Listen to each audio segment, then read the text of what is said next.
JAV prezidentas Donaldas Trumpas netikėtai pareiškė apie karo su Iranu pabaigą ir pridūrė, kad pasaulis netrukus išvys taikos susitarimą. Trumpas pareiškė, kad Iranas buvo stipriai sumuštas, todėl jie priversti sutikti su JAV sąlygomis. Ir štai kas įdomu, akcijų rinkas taiga atsigavo. Didžiausia Amerikos ir Europos bendrovių akcijos taiga ėmė sparčiai kilti. Kaip tvirtina ekspertai, investuotojai tikisi, kad karas greitai baigsis. Ir kad energijos tiekimo sutrikimai, tai yra 20% pasaulio naftos ir kitų naftos produktų tiekimo nutraukimas, bus mažiau reikšmingi nei per ankstesnės naftos krizes. Ir dar daugiau pasakysiu jums, kad antradienio pabaigoje, kai baigėsi prekybos diena biržoje, paaiškėjo, jog daugelio akcijų vertė jau buvo net aukštesnė nei iki JAV ir Izraelio karo prieš Iraną. Šioje laidoje aptarsime, kokie būtent požymiai rodo artėjantį karo artimuosiuose rytuose pabaigą. Mano vardas Aleksėjus Pičias. Pakviesiu jūs kartu aptarti šią temą, bet prieš pradedami laidą paprašysiu jūsų užsiprenumeruoti šį kanalą, paspausti patinka šiai laidai ir parašyti bet kokį komentarą. Tai labai svarbu šios laidos plėtrai YouTube platformoje. Ir užsiprenumeruokite mano Telegram kanalą Pičis News, nuorodą jį rasite šio vaizdo įrašo aprašyme. Taigi, Jungtinių Amerikos valstijų prezidentas Donaldas Trumpas paskelbė apie karinės operacijos prieš Irano režimą pabaigą. Apie tai pranešė Fox News žurnalistė Marija Bartiroma, kuri vakar paėmė interviu iš Donaldo Trumpo Baltuosiuose rūmuose. Pasak jos, JAV prezidentas atsakydamas į klausimą, ar karas Irane baigėsi, atsakė, kad jis iš tiesų jau pasibaigė. Toliau pateiksiu Marijos Bartiromos citatą. Aš ką tik pasikalbėjau su prezidentu. Kalbėjau apie ekonomiką, apie karą su Iranu, apie NATO.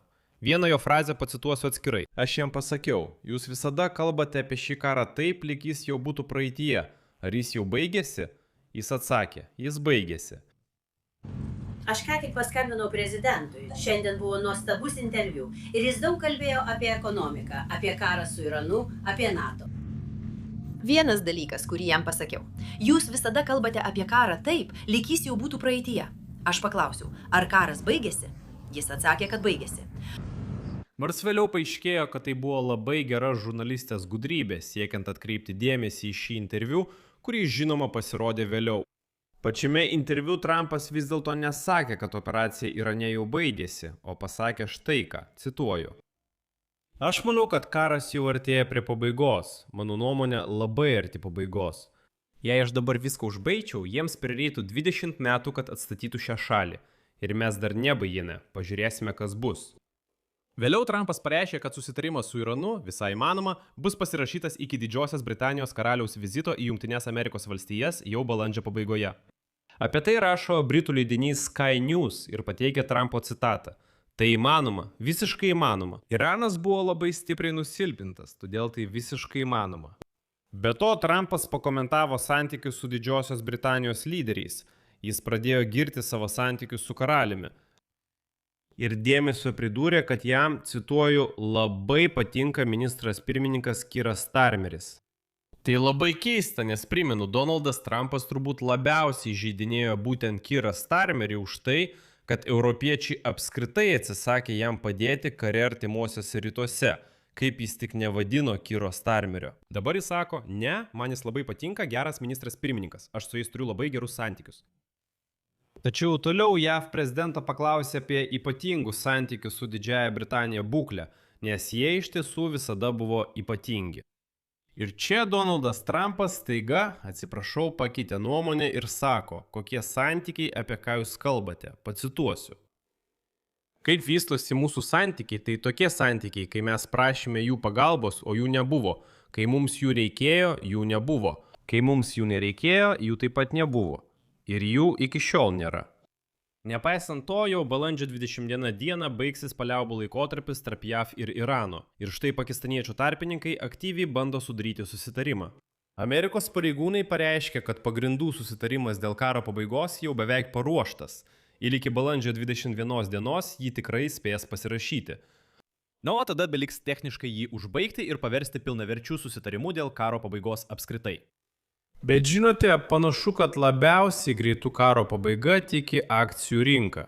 S&P indeksas atliko vadinamąjį apsuko ratą. Šis akcijų rinkos orientyras investuotojams atsigavo ir netgi pranoko lūkesčius po karo sukeltos išpardavimo bangos. Ši akimirka, kai ekrane vienu metu siautėja investuotojų entuzijazmas, lydimas didžiausios energetikos krizės istorijoje, infliacijos augimo ir įspėjimų apie ekonomikos augimo lėtėjimą. Investuotojai dabar tikisi, kad karas greitai baigsis ir kad energijos tiekimo sutrikimai bus mažiau reikšmingi nei per ankstesnės naftos krizes. Esą dabar viskas atsistatys. Kol vyksta užkulisinės dėrybos tarp JAV ir Irano, antradienį S&P 500 indeksas užsidarė pakilęs 1,2 procentai. O, tai dėmesio, tik 0,2 procentai mažiau nei jo rekordinis maksimumas pasiektas sausio 27 dieną. Kitaip tariant, S&P iš esmės beveik pasiekė rekordą, jis nekrenta, jis ne tik auga, jis artėja prie rekordo. Technologijams orientuotas Nasdaq indeksas išaugo beveik 2 procentų ir yra maždaug 1 procentų žemiau savo istorinio maksimumo pasiekto praėjusiais metais. Naftos kainos sumažėjo nuo karo pradžioje pasiektų aukštumų. Brent naftos ateities sandoriai, kurie yra pasaulinis etalonas, jau prekiaujami mažiau nei už $100 JAV už barelį. Primenu, vasarį S&P 500 indeksas išliko aukštame, bet nestabiliame lygyje, nes stiprėjo diskusijos dėl dirbtinio intelekto. Vėliau kilo karas, kuris lėmė naftos kainų augimą ir akcijų kainų kritimą. Kovo pabaigoje S&P 500 indeksas buvo nukritęs 7 procentai nuo savo istorinio maksimumo, o aukštųjų technologijų Nasdaq indeksas atsidūrė vadinamoje korekcijos zonoje. Tai reiškia, kad jis sumažėjo bent 10 procentų nuo ankstesnio maksimumo. Tai yra karo įkarštyje S&P 500 akcijos, S&P 500 indeksas ir Nasdaq indeksas iš tikrųjų visi krito. Na, o dabartinė situacija lygina su įvykiais prieš metus. Tada po didelio masto balandžio išpardavimo, kurį sukėlė Trumpo įvesti muitai, sekė prezidento Trumpo šios politikos atšaukimas, geriau žinomas kaip tako, o po to akcijos vėl pakilo. Ir štai sako, kad dabar daugiau ar mažiau vyksta tas pats. Galiausiai jau pirmadienį balandžio 13 akcijos grįžo į lygį, kuris buvo iki karo. Na, o dabar akcijos prekiaujamos dar aukščiau. Investicijų milžinas BlackRock parašė labai paprastai ir trumpai, cituoju. Jei karo pradžioje mes rekomendavome atsargų požiūrį į investicijas, tai dabar atsirado galimybių pirkti. Geopolitinis šokas nesusirpino vystymosi dinamikos. Čia padėsiu daugtaškį, bet draugai noriu jums rekomenduoti vieną YouTube laidą, kurią rekomenduočiau pažiūrėti Donaldui Trumpui, Jungtinių Amerikos valstijų prezidentui. Ir ji vadinasi «Хватит притворяться нормальным».